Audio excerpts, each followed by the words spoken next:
कमल के निशान पर बटन दबाएंगे, 150 से ज्यादा सीटों के साथ पूर्ण बहुमत की भाजपा सरकार बनाएंगे। मध्य प्रदेश में किसकी सरकार बनने वाली है तो हम आपको यह बता दें, नंबर 102 से 110 तक बीजेपी नजर आ रही है, कांग्रेस के नंबर है 118 से 128। मध्य प्रदेश में एक तरफ अमित शाह 150 सीटें जीतने का दम भर रहे हैं, वहीं दूसरी तरफ गोदी मीडिया है जो अमित शाह के दावों की हवा निकाल रही है।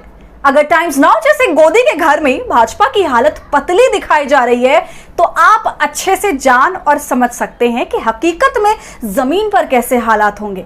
जब नविका कुमार चीख चीख कर इस बात का ऐलान कर रही हैं कि अमित शाह को जितना ताल ठोकना है ठोक लें, मोदी को जितने मास्टर स्ट्रोक चलने हैं चल ले, लेकिन हकीकत यही है कि मोदी और शाह की जोड़ी राहुल गांधी के सामने फीकी पड़ने जा रही है। नमस्कार, आदाब, आप देख रहे हैं खबर अड्डा और मैं हूं आपके साथ सुम्बुलीरम। 2024 से पहले 5 राज्यों में चुनाव होने जा रहा है जो ये तय करेगा कि 2024 में किसका पलड़ा भारी है, कौन जीत का परचम लहराने वाला है। और इस बात का अंदाजा मोदी और शाह की जोड़ी को अच्छे से है और यही वजह है कि इन दोनों ने मध्य प्रदेश की लड़ाई को अपने नाक की लड़ाई बना ली है। शिवराज सिंह चौहान को बाहर फेंक दिया गया है। मध्य प्रदेश के चुनाव का कोई भी फैसला भोपाल में नहीं हो रहा है बल्कि दिल्ली में बैठकर मोदी और शाह कर रहे हैं। वो दोनों किसी भी दम पर मध्य प्रदेश का चुनाव जीतना चाहते हैं। यही वजह है 3 केंद्रीय मंत्री, 4 सांसद और 1 राष्ट्रीय महासचिव को विधायक का चुनाव जीतने के लिए मैदान में उतार दिया गया है। लेकिन इन सब के बाद भी अगर गोदी मीडिया का सर्वे मोदी और शाह की नींद उड़ा रहा है, उनका जीना हराम कर रहा है, तो जरा आप 2 मिनट रुककर सोचिए कि मध्य प्रदेश में भाजपा के खिलाफ कैसी बगावत खड़ी हो चुकी है। अमित शाह ने अभी हाल ही में मध्य प्रदेश में 150 सीटें जीतने का दम भरा था, लेकिन शाह के अहंकार पर बुलडोजर खुद गोदी मीडिया चला रही है। टाइम्स नाउ जो गोदी का एक बड़ा अड्डा है, उसकी एडिटर इन चीफ है नविका कुमार, जो उन 14 पत्रकारों में शामिल हैं जिसे इंडिया गठबंधन ने भाजपा का भोपू बताते हुए उसका बॉयकॉट कर दिया है। अगर वो नविका कुमार अपने सर्वे में ये दावा करे कि कांग्रेस मध्य प्रदेश में सरकार बनाने जा रही है तो आप अच्छे से समझ सकते हैं कि कैसे वहां की जनता भाजपा के जुमलों से ऊब चुकी है। टाइम्स नाउ के सर्वे में जहां भाजपा को 102 से 110 सीट आने का अनुमान लगाया जा रहा है, तो वहीं कांग्रेस को 118 से 128 सीटें मिलता दिखाया गया है।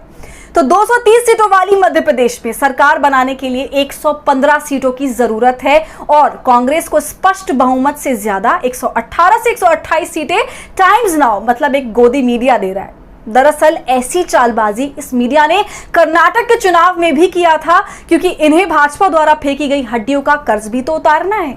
तो ये मध्य प्रदेश में भाजपा को लड़ाई में दिखाकर खाए हुए नमक का कर्ज उतार रहे हैं। लेकिन अगर ये लोग भी मान रहे हैं कि मध्य प्रदेश में कांग्रेस की सरकार बन रही है, तो फिर आप किसी भी कागज पर लिखकर रख लीजिए कि कांग्रेस मध्य प्रदेश में 150 से 155 सीटें या उससे ज्यादा जीतने जा रही है। भाजपा की इस दयनीय स्थिति पर क्या ही कहा जाए, क्योंकि उसने कैलाश विजयवर्गीय जैसे नेता जो भाजपा के राष्ट्रीय महासचिव थे, जो इस बार के चुनाव में हेलीकॉप्टर से चुनाव प्रचार करने की प्लानिंग कर चुके थे, लेकिन मोदी और शाह ने उन्हें विधायकी का चुनाव लड़ने का आदेश दे दिया। तो जो नेता से हेलीकॉप्टर से पूरा मध्य प्रदेश घूमना चाहते थे, भाजपा ने उन्हें बाइक से गली कूचे के चक्कर काटने पर मजबूर कर दिया है और उस सीट से उम्मीदवार बनाया है जहां मध्य प्रदेश में इतने सालों से सरकार होने के बाद भी भाजपा के लिए वो सीट जीतना महज सपना ही रह गया। ऐसे में जो हालात हैं वो साफ संकेत दे रहे हैं कि कैलाश विजयवर्गीय का राजनीतिक करियर अब समाप्त होने जा रहा है। मोदी कैबिनेट में कृषि मंत्री नरेंद्र सिंह तोमर को विधायक का चुनाव जीतने की जिम्मेदारी दे दी गई है। सिंधिया जो मुख्यमंत्री बनने का सपना देख रहे थे, वो अभी विधायकी के चुनाव से भाग रहे हैं, क्योंकि उन्हें भी पता है कि जनता के बीच भाजपा के लिए जबरदस्त गुस्सा है, तो ऐसे में उनकी जमानत जब्त हो सकती है। तो सिंधिया चुनाव लड़ने से भाग रहे हैं और इन सब बातों को देखकर आप मध्य प्रदेश के हालात का बखूबी अंदाजा लगा सकते हैं। तो वहीं एक तरफ अमित शाह का 150 सीटें जीतने का दावा, तो दूसरी तरफ गोदी मीडिया के सर्वे में भाजपा की हार।